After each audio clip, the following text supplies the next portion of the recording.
우리 오늘 읽었던 고린도전서 8장 말씀을 통해서 지식이 아닌 사랑이라고 하는 제목으로 하나님 말씀 전하겠습니다. 앞에 이제 7장에서는 그리스도인들의 이제 결혼에 관련된 내용이 들어 있었거든요. 결혼을 하는 것도 잘하는 거지만 안 하는 게 더 잘하는 거다. 그게 이제 지난 그 장에서의 주제예요. 그리고 요즘 사람들 얘기를 들어보면 결혼 안 하는 게 더 잘하는 건가 이렇게 생각하기 쉬운데 그런 뜻은 아닙니다. 이게 전제가 들어 있어요. 그 앞에 어떤 전제냐면 당시에 이제 사도 바울도 그렇고 초대교회 성도들은 예수님이 금방 올 거로 생각을 했어요. 그래서 금방 올 거니까 결혼하고 번거롭게 하지 마라.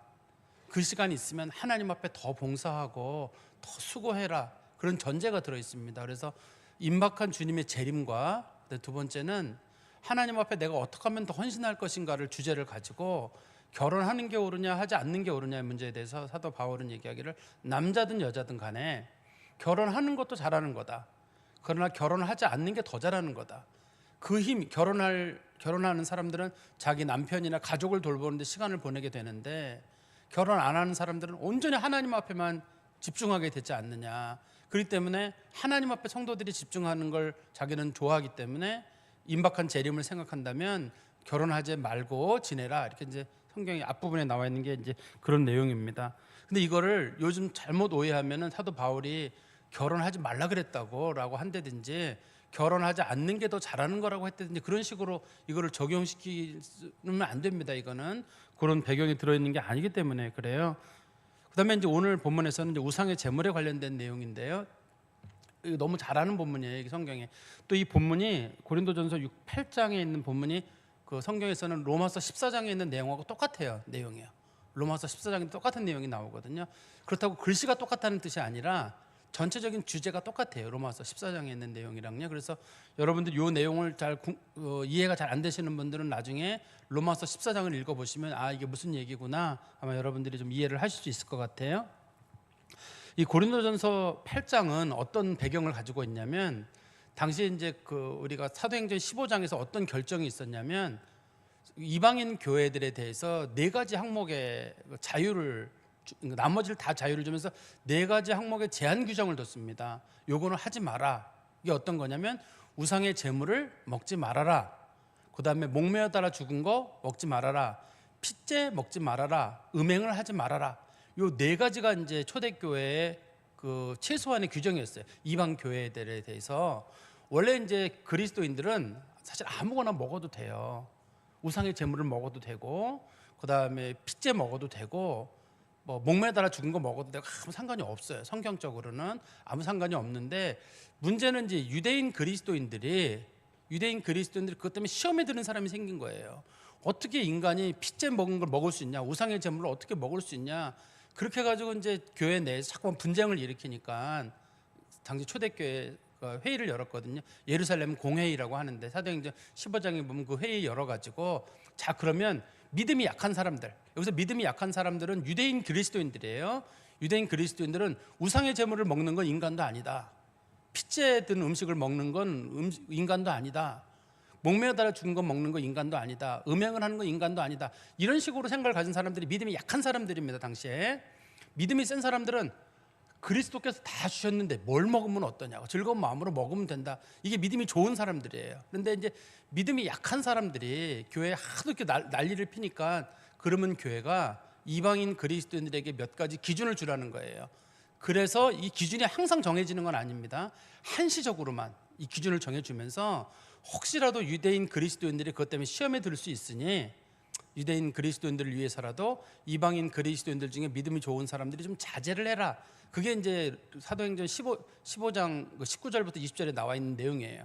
사도행전 15장에는 여러 번 그 규절이 반복이 됩니다. 그 4가지 규정을. 그런데 이제 이게 지금도 성도들 가운데서 논란거리가 되는 경우도 있어요. 사도행전 15장에 봐라. 우상의 제물 먹지 말라 그랬지 않았냐? 근데 오늘 본문에 보면 우상의 제물 아무것도 아니 먹어도 돼요. 사실은요. 성도들이 물어본 거예요. 오늘 고린도전서 15장의 배경은 고린도전서 8장의 배경은 뭐냐면 고린도 교회 성도들이 물어본 거예요. 사도 바울에게. 당시 사도 바울이 에베소에 있었거든요. 에베소인 사도 바울에게 물어보기를 지금도 우상의 제물 먹으면 안 되나요? 이렇게 물어본 거고 지금도 그 핏째 들은 거 먹으면 안 되나요? 지금도 목매달아 죽은 거 먹으면 안 되나요? 주로 음식에 관련된 거 요 3가지거든요. 그러니까 사도 바울이 다 먹어라. 그런데 이게 이제 말씀이 기록되고 얼마 기간이 안 걸린 거잖아요. 근데 성도들 내에서는 논쟁거리가 있는 거예요. 분명히 사도들이 먹지 말라 그랬다, 이렇게 생각하는 사람이 있고, 어떤 성도들 중에서는 사도들이 그 말씀을 줄 때는 믿음이 약한 성도들을 배려하라는 뜻이었지 먹으면 안 된다는 뜻은 아니었다. 또 어떤 사람들은 절대 먹으면 안 된다, 그 절대 먹으면 큰일 난다, 이렇게 생각하는 사람, 지금도 그런 사람이 있을 수 있다고 제가 말씀드렸잖아요. 지금도 어떤 사람들은, 저도 그랬다 그랬잖아요. 순대를 못 먹었다니까. 최근까지는요 못 먹었는데 이제 세월이 지나면서 제가 좀 타락을 한 건지 어떻게 지금은 잘 먹고 있어요. 탐욕이 생긴 건지는. 어떻든 간에 자라오는 동안에 저희 교회에서나 이런 거 일절 못 먹게 했어요. 못 먹게 했기 때문에 먹지도 않았고, 또 제가 또 목매달아 죽인 거 관련된 게 옛날엔 주로 개를 그렇게 잡았잖아요. 개고기는 지금까지 한 번도 먹어본 적이 없어요. 좋아하지도 않지만 또 그렇게 사람들이 잡는 것도 그렇고, 누가 드신다 그래도 저는 이 성경 규절 때문에라도 그게 가슴에 걸려가지고 먹지를 못했어요. 그러면 제가 믿음이 좋은 사람이냐? 남들이 보면 야, 저 목사님 경건하다. 성경적인 기준으로는 믿음이 약한 사람인 거예요. 제가 믿음이 좋은 사람이거나 경건이 좋은 사람이 아니라 이게 믿음이 약한 사람인 거입니다. 제가 그동안에 믿음이 좋은 사람들은 하나님이 주신 건데 뭘 먹으면 어떠냐는 거예요. 오늘 본문에 그 부분이 언급이 돼 있어요. 그래서 이제 그 교회 성도들이 질문한 거잖아요. 그럼 사도행전 15장에서 예루살렘 회의가 열려가지고 이 세 가지, 음식에 관련된 거 세 가지, 그 다음에 음행에 관련된 거 한 가지, 이거를 금지 규정으로 줬는데 이 규정이 지금도 유효한가요, 유효하지 않은가요? 라는 게 이제 사도 바울에게 이제 편지가 온 거예요. 내용 인편을 통해 가지고. 아마 우리 고린도전서 1장에 보면은 사도 바울에게 이 정보를 알려줬던 사람은 1장에 보면 글로에의 집 사람들이라고 돼 있거든요. 글로에의 집 사람들 편에 이제 인편이 오기를 그거 지금도 유효한가라고 물어볼 때 사도 바울이 다 먹어라, 이렇게 이제 결정을 내려주면서, 대신에 어떤 사람들은 아직도 그 음식에 대해서 마음을 쓰고 걱정하는 사람이 있으니 그 사람 앞에서는 먹지 말아라. 그렇게 이제 규정을 정해준 거예요. 제가 예를 하나 드리면, 제 친구 중에 개포동에 그 개포 5단지에 그 무슨 금강선원인가 있어요. 금강선원의 그 주지 되시는 분이 이제 고등학교 친구예요. 고등학교 친구인데 그 친구를 지금은 잘 안 만나지만 개포동 그 양재천 돌고 있을 때는 특별한 일 없으면 한 번씩 만나요.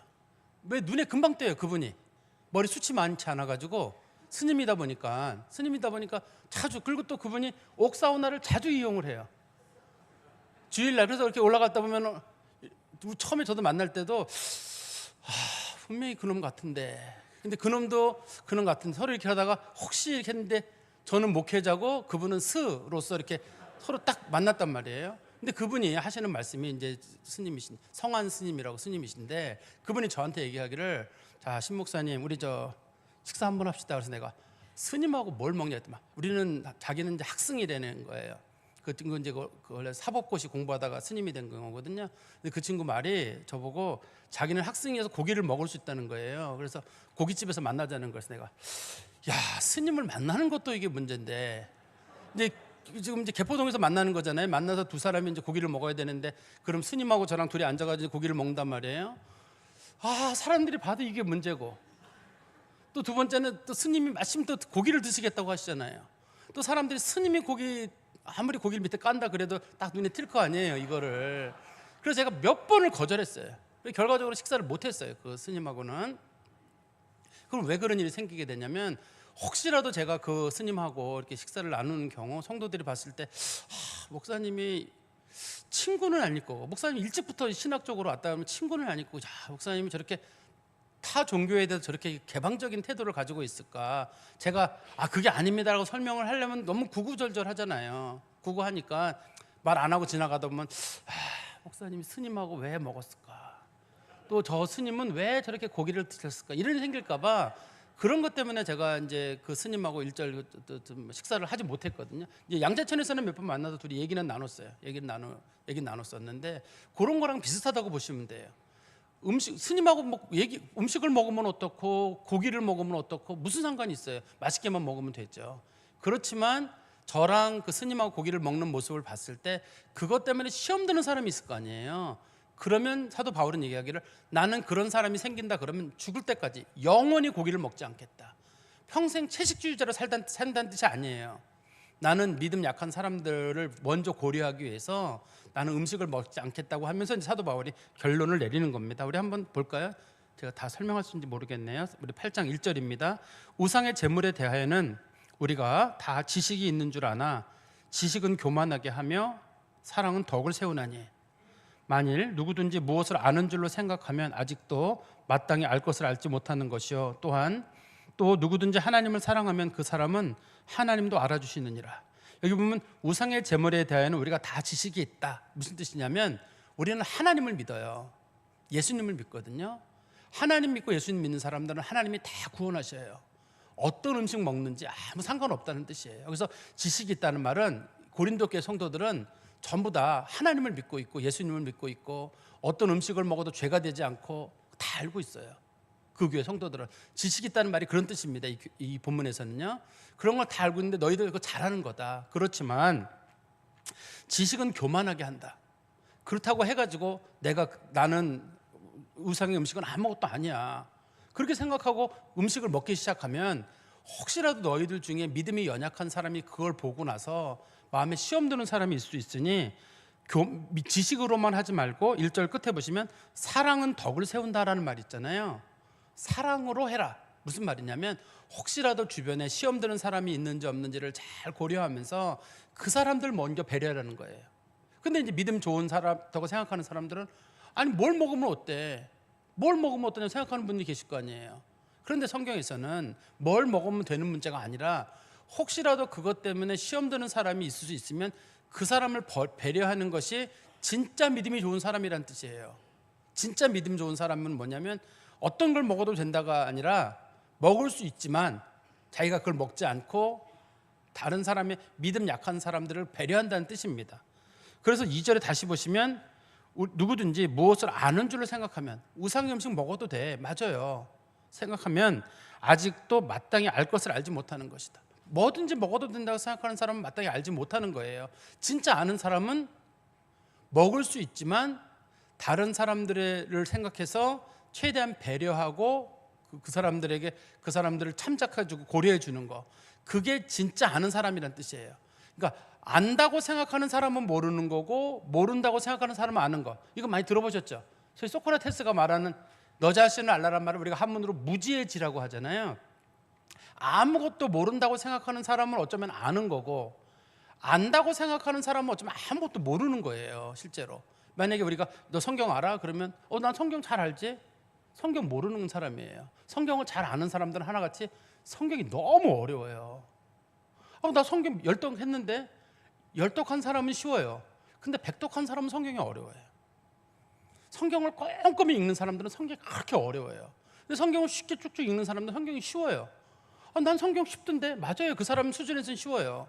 그렇지만 성경을 원문도 보고 다 고려해 본 사람들은 성경이 참 어려워요. 어떤 날 저는 성경을 하루에 한 장이 뭐예요? 두세 절도 못 나갈 때가 있어요. 이거 앉아가지고 원문 꺼내놓고 이거보다 저거보다 내 머리가 이렇게 돌머리인가 이런 거 하나도 이해 못하나 막 그럴 때가 막 있어요. 어떤 때는요. 오늘 본문에 보시면 3절에도 그런 표현 있죠. 또 누구든지 하나님을 사랑하면 그 사람은 하나님도 알아주시느니라. 갑자기 좀 뜬금없이 이런 표현이 등장했잖아요. 하나님도 그 사람을 안다 이러면 좋은데 알아주신다 이렇게 또 번역을 했잖아요. 하나님을 사랑하면 하나님도 그 사람은 하나님도 알아주신다 이렇게 표현했거든요. 이게 무슨 말이냐면 그 사람이 진짜 하나님을 안다고 하는 거는 그 사람이 하나님을 사랑하고 심지어는 다른 사람도 사랑해야지만이 그 사람이 진짜 하나님 앞에 구원받았다는 뜻이에요. 하나님의 구원을 받은 사람들은 하나같이 하나님을 사랑하거든요. 뿐만 아니라 하나님의 사랑으로 다른 사람도 사랑하는 사람이에요. 우리가 이제 구원의 확신의 증거가 몇 가지가 있는데 우리가 성도들끼리는 뭐냐면 너 구원받았어? 그럼 구원받았지. 예수가 나를 위해 돌아가신 게 난 믿어져. 그게 구원의 증거는 아닙니다. 그건 믿음인 거예요. 구원받은 증거는 뭐냐면 내가 죄인인 게 깊이 느껴져 가지고 하나님 앞에 통회하는 마음이 생겨요. 그게 구원받은 증거예요. 한 가지고요. 두 번째는 주변에 있는 사람들을 정말 측은한 마음으로 사랑하는 마음이 생겨요. 그게 구원받은 증거예요. 그러니까 난 예수가 나를 십자가에 돌아가신 거 믿어. 누가 안 믿는데요. 그거는 믿음이라고 하는 거고 그것이 증거로 나타나야 되잖아요. 다른 사람이 그 사람이 믿는지 안 믿는지 어떻게 알아요? 증거가 있어야 될 거 아니에요. 외적으로 나타나는 외적으로 나타나는 증거가 있는데 첫 번째가 그게 회개예요. 내 마음속에 조그만 죄만 하나 지어도 마음이 그렇게 아프고 이거 이러면 안 되겠는데 하고 행동을 고치고 그 사람이 구원받은 증거예요. 근데 우리는 주로 이제 구원파의 영향을 받아가지고 예수가 나를 십자가에 돌아가신 걸 믿습니다. 뭐 예수는 부활을 믿습니다. 누가 안 믿는데요? 그거를 다 믿어요. 그거는 믿는데 그거는 자기 혼자 개인 생각이잖아요. 근데 그것이 외적으로 증거가 나타나야 될 거 아니에요. 그러면 당신 믿는 거 내가 어떻게 아느냐? 내 믿음은 어떻게 보여? 성경은 믿으면 증거가 있대요. 믿음에 증거가 있다고 하거든요. 그럼 증거가 뭐냐? 자기가 죄인인 게 가슴속 깊이 느껴지고 자신의 삶을 자꾸 고쳐나가는 거예요. 그게 증거 중에 한 가지예요. 근데 두 번째가 오늘 본문에 나온 것처럼 사랑이에요. 하나님을 사랑하는 사람은 하나님이 그 사람을 알아준다는 말은 그 사람 택하셨고 그 사람 구원하셨다는 뜻이거든요. 그러니까 하나님의 사랑을 받은 사람들은 하나님도 사랑하지만 동시에 다른 사람들을 사랑하고 배려하고 덕을 세우는 일을 한다는 거예요. 이것도 구원받은 사람들의 한 가지 증거예요.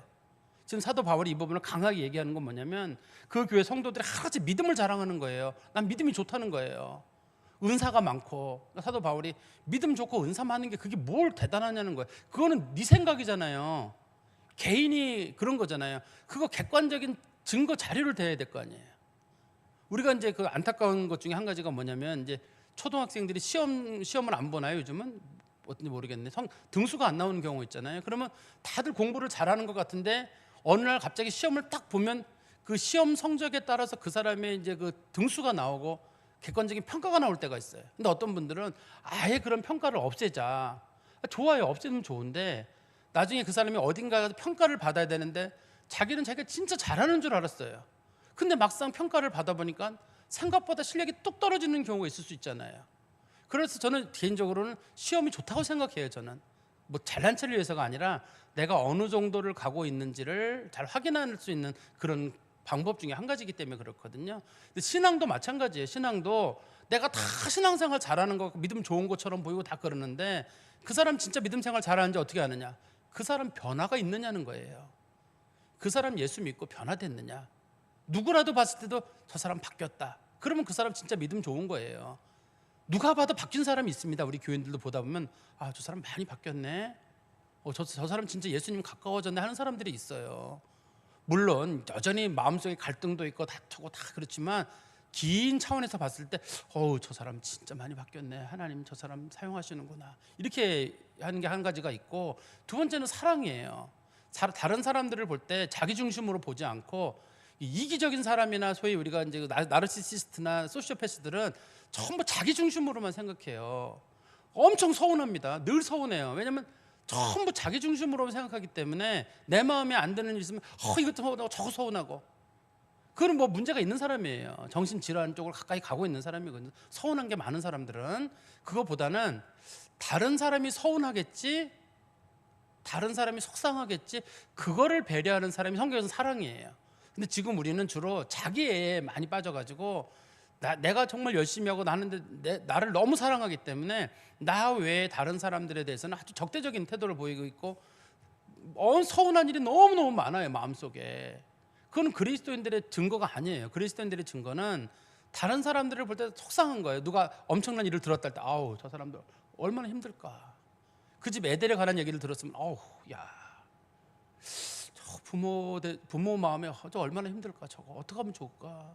뭐 이런 마음이 들고 공감이 되고 손잡고 힘들지요 이렇게 얘기하고 힘들다 그러면은 나 같았으면 더 했을 거라고 이렇게 얘기해 주면서 또 불쌍한 사람 있으면 좀 서로 나누려고 하고 이런 마음이 생기는 게 이게 이제 그 성경에서 말하는 구원받은 증거들이에요. 외적인 증거들. 그런데 오늘 본문에서는 사도 바울이 얘기하기를 고린도 교회 성도들은 다 믿음이 좋아요. 그래서 우상의 음식에 대해서 아무 신경도 안 쓰고 막 먹었거든요. 근데 사도 바울은 얘기하기를 막 먹지 마라. 믿음 약한 사람들, 그 사람들을 먼저 배려하고 먹을 수 있지만 안 먹는 거, 그걸 더 잘하는 거다. 하나님을 진짜 사랑하는 사람들은 하나님이 그 사람 알아주는 사람들은 그 사람은 다른 사람을 진심으로 사랑하는 사람들이다 라고 말합니다. 4절에 보면 그게 나오죠. 그러므로 4절에 설명이 나옵니다. 우상의 제물을 먹는 일에 대하여는 우리가 우상은 세상에 아무것도 아니며 또한 하나님은 한 분밖에 없는 줄 아노라. 우상은 사실 아무것도 아니에요. 믿는 성도에 있어서는 우상 아무것도 아니에요. 아까 제가 얘기했듯이 스님, 사실 저는 부처님을 안 믿거든요, 개인적으로. 저는 불상에 대해서 아무 의미가 아무 생각도 없어요. 어떤 친구들은 어린 시절에 막 우리가 지나가다 절에만 들어가도 나는 안 들어가, 막 무서워, 뭐 다른 종교 시설에 들어가면 안 돼 그러는데, 저는 절에 들어가서 시원한 물 한 잔 마시니까 기분이 좋아요. 아무렇지도 않아요, 어렸을 때. 또 어린 시절에 보면 저희 동네에 그 상여집이 있었거든요. 어떤 친구들은 그 상여집 옆만 지나가도 문만 열려도 그냥 막 무섭다 그러는데, 저는 아무 생각도 없어요. 어린 시절에, 초등학교 때도, 아주 아기 때도 아무 생각도 없어요. 왜냐하면 하나님이 계시다는 그 생각이 있어가지고, 절이면 어떻고 상여집이면 어떻고 아무 생각이 없어요. 그런데 이게 그 성도들이 가진 믿음의 자세잖아요. 절에 가면 어떻고 어디 가면 어때? 절이 그냥 거기 관광시설이다 그러면 끝나는 일이에요. 이거 가지고 뭐 다른 종교시설에 왜 갔냐, 종교시설로 간 건 아니고 그냥 지나가다 물 한 잔 먹으러 간 것뿐이지 아무 생각도 없이 우리 간 거거든요. 근데 이 교회도 마찬가지예요. 우상은 아무것도 아니라고 생각하는 사람, 그 교회 대부분이었어요. 우상은 없다. 두 번째는 하나님은 한 분밖에 없다. 진짜 신은 하나님 한 분밖에 없으니까 나머지 신은 있을 수도 없고 우상도 없고 다른 신도 없고. 당시 이제 고린도 교회는 주로 올림푸스에 있는 그 그리스 로마 신에 나오는 신들을 섬겼거든요. 그런 신들에 대해서도 성도들은 완전히 무시를 했어요. 그리고 5절입니다. 비록 하늘에나 땅에나 신이라 불리는 자가 있어 많은 신과 많은 주가 있으나, 사람들이 뭐 신, 그다음에 뭐 주님 이런 식으로 막 부르는 게 많지만, 그러나 우리에게는 한 하나님 곧 아버지가 계시네. 참 기독교라는 종교가 참 좋은 종교는 신을 자신들의 창조주를 아버지라고 부른다는 거예요. 저도 이 성경을 읽으면서 늘 이 성경 읽잖아요. 근데 이 말씀이 딱 와닿더라고요. 세상에 어느 종교가 자기의 신을 아버지라고 부르는가? 다 대부분 신이라고 부르고 뭐 위대하신 뭐 창조주 이런 용어는 쓰거든요. 다른 종교들도. 그렇지만 신을 아버지라고 부르는 종교는 세상에 없어요. 그다음에 예수님을 우리가 성경에서는 다른 말로 우리 형제라고도 부르거든요. 하나님께로부터 오신 분이기 때문에 자기가 믿는 신을 자기 형제라고 부르는 종교도 없어요. 참 하나님이 우리를 얼마나 가까이 여기시고 피조물인 우리들에게 아버지라고 부르시게 해주시고, 그리스도를 하나님의 맏아들처럼 여겨주시고, 그리스도를 덧입어서 우리가 하나님 앞에 나아갈 담력을 얻게 하시고, 그런 종교도 참 기독교라는 종교밖에 없어요. 이게 참 종교고 하나님이 사랑이시라는 참 증거죠. 다시 6절에 보시면, 그러나 우리에게는 한 하나님 곧 아버지께서 계시니 만물이 그에게서 났고 우리도 그를 위하여 있고, 또한 한 주 예수 그리스도께서 계시니 만물이 그로 말미암고 우리도 그로 말미암아 있느니라. 하나님 예수님밖에 없어요. 세상을 만드신 분도 그분들이시고 우리도 그분에게서 창조되었고, 세상에는 하나님, 예수님, 성령님 이것밖에 없어요. 다른 신이나 종교라는 것 자체가 있지 않습니다. 그런 것 자체를 고린도 교회 성도들은 아무도 인정하지도 않았습니다. 고린도 교회 성도들은요.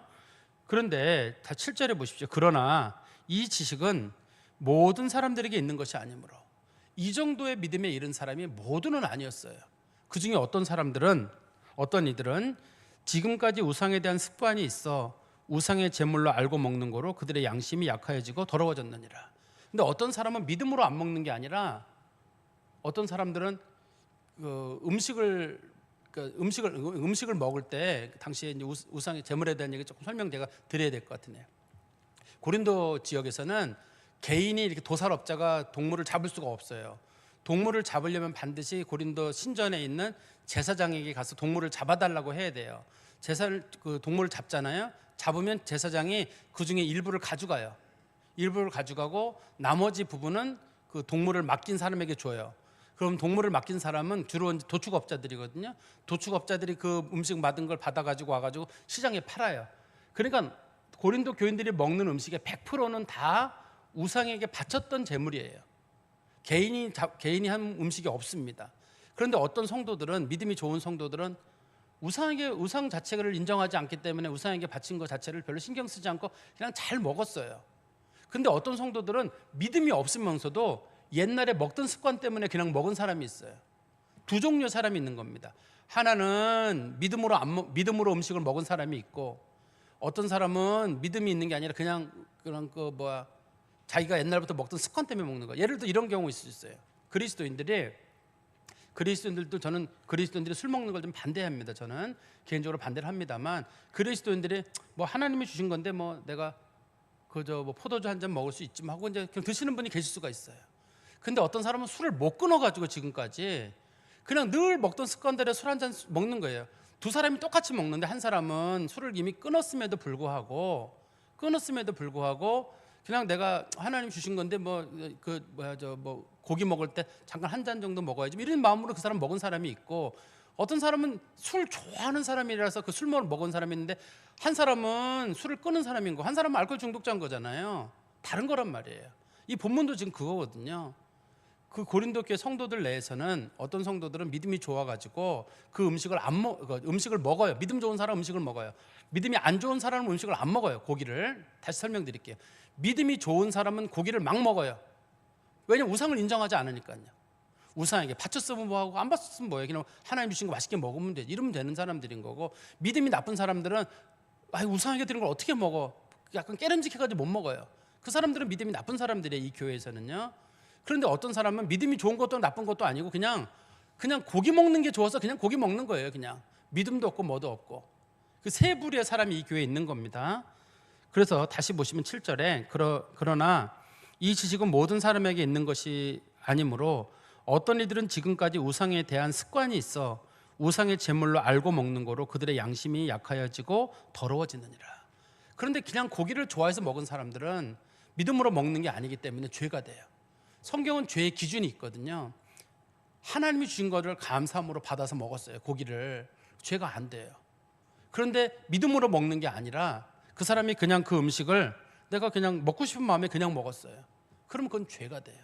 성경에서는 믿음으로 하지 않는 것들은 모든 것이 다 죄라고 설명하고 있거든요. 우리 한번 보세요. 로마서 14장 23절입니다. 로마서 14장 23절. 의심하고 먹는 자는 정죄되나니 이는 믿음을 따라 하지 아니하였기 때문이라. 믿음을 따라 하지 아니하는 것은 다 죄니라. 성경에 그런 표현 있죠. 지금 어떤 사람은 제가 예를 드릴게요. 똑같은 건 아닙니다만 이제 그 선지국을 누가 먹게 됐어요. 선지국 다 먹어도 됩니다, 여러분. 근데 이제 어떤 분 선지국을 먹게 됐는데 사실 뭐 피를 먹는 건 어때? 그리고 맛있게만 먹으면 되지 선지국을 믿음으로 먹는 사람이 있어요. 또 어떤 사람은 분명히 피째 들은 거 먹지 말라 그랬는데 이걸 먹어도 되나 말아야 되나, 저 같은 사람, 믿음이 적은 사람이에요. 먹어도 되나 말아야 되나 이런 사람들은 그걸 먹으면 성경에서는 그건 죄가 돼요. 그건 죄가 돼요. 다시 보세요. 이거 하나님이 주신 건데 선지국을 맛있게 먹으면 하나님이 주신 건데 선지국이면 어떻고 내장탕이면 어떻고 아무 상관없이 즐거운 마음으로 먹는 사람이 있어요. 대부분의 성도들이 그렇죠. 그렇지만 어떤 저같이 믿음이 약한 사람들이나 어렸을 때부터 피를 먹으면 안 된다는 교육을 받아온 사람들이 있잖아요. 그런 사람들은 지금도 못 먹어요. 선지국은 입에 손을 댈 수가 없어요. 그래서 해장국을 누가 할 때도 꼭 물어보거든요. 혹시 여기 선지국에 피 들어가나요? 피를 끓였습니까? 했다 그러면 저는 못 먹어요. 지금도 나이가 60이 다 됐어도 못 먹어요 이거를. 그러면 이게 저 같은 사람이 믿음이 좋은 거가 아니라 우리 목사님 경건하게 사냐가 아니라 믿음이 연약한 사람인 거예요. 그런데 오랫동안 노출이 됐었기 때문에 그 부분을 잘 해결하지 못하고 있는 사람들이거든요. 그런데 제가 어느 날 선지국 그냥 한번 남들 다 먹는데 나도 하나 먹어 하고 쓱 먹었단 말이에요. 그러면 그게 죄가 된다는 거예요. 그게 죄가 되는 거예요. 그러니까 믿음으로 우리 생각할 때는 이거 좀 뭐가 차이냐 그러는데, 믿음으로 먹는 건 죄가 안 되고 하나님 주신 감사함으로 받으면 죄가 안 되는데, 이거를 내가 생각하지 못하고 그냥 음식으로만 생각하고 그냥 먹어버린다. 그러면 그 자체가 그 사람의 양심을 더럽게 하는 일이 생긴다는 거예요. 뒤에 조금만 더 보세요. 그리고 우리 8절입니다. 음식은 우리를 하나님 앞에서 내세우지 못하나니 우리가 먹지 않는다고 해서 더 못 사는 것도 아니고 먹는다고 해서 잘 사는 것도 아니라. 선지국 먹으면 어떻고 안 먹으면 어떠냐는 거예요. 이걸 먹으면 어떻고 안 먹으면 어때요? 목매달아 죽은 걸 먹으면 어떻고, 우상의 제물을 바쳤던 걸 먹으면 어떻고 안 먹고 어떻고 상관없어요. 뭘 먹든지 간에 사실 그걸 가지고 자랑할 건 하나도 없습니다. 간혹 경건을 자랑하시는 분들은 그게 자랑거리가 되는, 난 뭐 안 먹잖아. 요즘 사람들은 다 먹지만 미원만 안 먹죠. 주로 MSG만 제가 안 먹는 걸 알고 있는데, 근데 대부분 사람들이 난 뭐 안 먹고 그게 무슨 큰 자랑거리예요. 난 이것도 먹고 저것도 먹고 그게 무슨 큰 자랑거리. 먹는다고 잘하는 것도 아니고 안 먹는다고 퍽 못하는 것도 아니고. 우리나라 기독교는 술을 아주 엄격하게 금하고 있거든요. 그렇지만 다른 나라 기독교는 술을 잘 드셔요. 우리나라 기독교는 담배를 엄격하게 금하고 있거든요. 근데 제가 아는 유명한 그 신학자, 제가 책 하나 번역했잖아요. 메이첸의 믿음이란 무엇인가. 엄청 보수적인 신학자예요. 죽을 때까지 이 시가를 폈어요. 그분이 돌아가실 때까지. 스펄전 목사님 그렇게 경건하잖아요. 술을 그렇게 즐겨 드셨어요.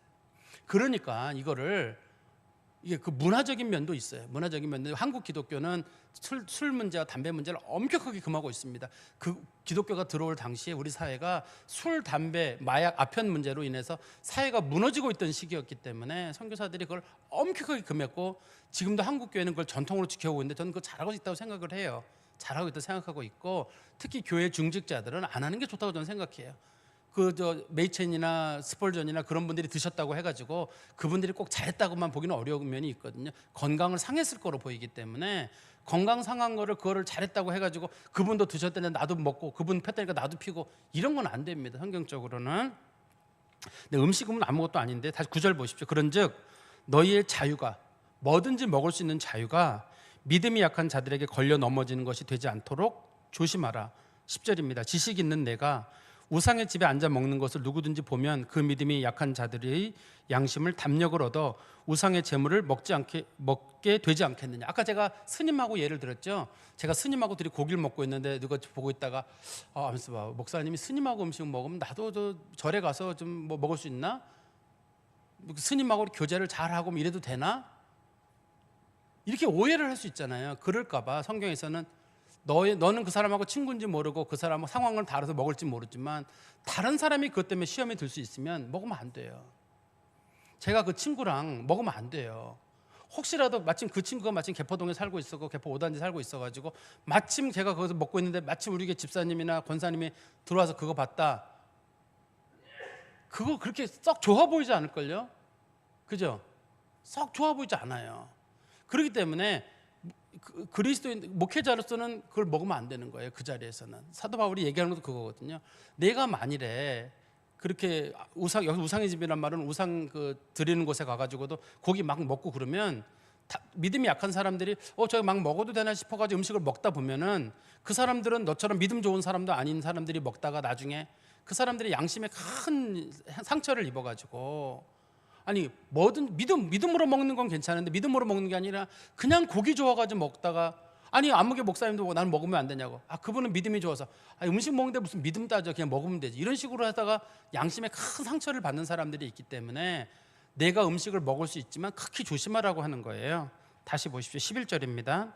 그러면 내 지식으로 그 믿음이 약한 자가 멸망하게 되나니. 그래서 멸망하나니라는 말의 뜻은 양심에 큰 상처를 받게 되고 죄를 짓는다는 뜻입니다. 그는 그리스도께서 위하여 죽으신 형제라. 12절입니다. 이같이 너희가 형제에게 죄를 지어 그 약한 양심을 상하게 하는 것은 곧 그리스도에게 죄를 짓는 것이니라. 나는 뭐든지 먹을 수 있어요. 그렇지만 못 먹는 사람이 있어요. 예를 들어 제가 예를 드릴게요. 아까 선짓국 다시 한번 말씀. 꼭 집에 간 다음에 다른 거 기억 안 나고 선짓국만 기억나실까 봐 제가 걱정인데, 제가 선짓국을 못 먹어요. 근데 어떤 분이 잘 드셔요. 그럼 제 앞에서 다른 분이 선짓국을 드시면 되나요, 안 되나요? 안 돼요. 드시면 안 돼요. 아니 목사님 먹으면 되지, 먹어 드세요. 그렇게 하면 안 돼요. 믿음이 연약한 저를 생각하셔가지고 드실 수 있음에도 불구하고 다른 걸 드셔야 돼요.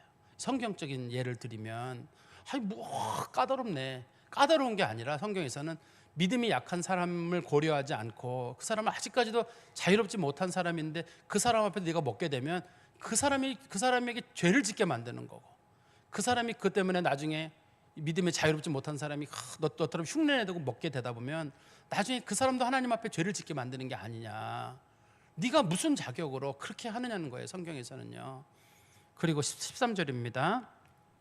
그러므로 만일 음식이 내 형제를 실족하게 한다면 나는 영원히 고기를 먹지 아니하여 내 형제를 실족하게 하지 아니하리라.